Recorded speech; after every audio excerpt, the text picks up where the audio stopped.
How to hide liked reels on Instagram. Hey everyone, welcome back to the channel. In today's video, I'll show you how to hide the liked reels on Instagram. So now without further ado, let's get started. So here, first thing first, open the Instagram app on your phone and make sure that you're logged in to your account. And now here, once you're inside the app, just tap on the profile icon shown in the bottom right corner of the screen.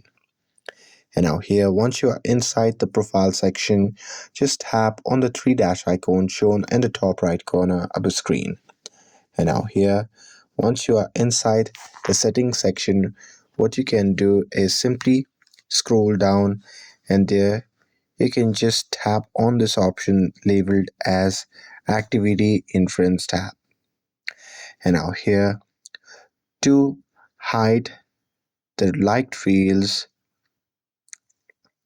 you can simply set this option to no one. And now here, once you set this option to no one, your likes and comments on reels will not be visible to your friends. And that's it.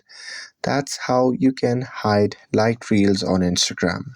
With this, if you found this video helpful, then don't forget to like, share, and subscribe to get updated for more videos.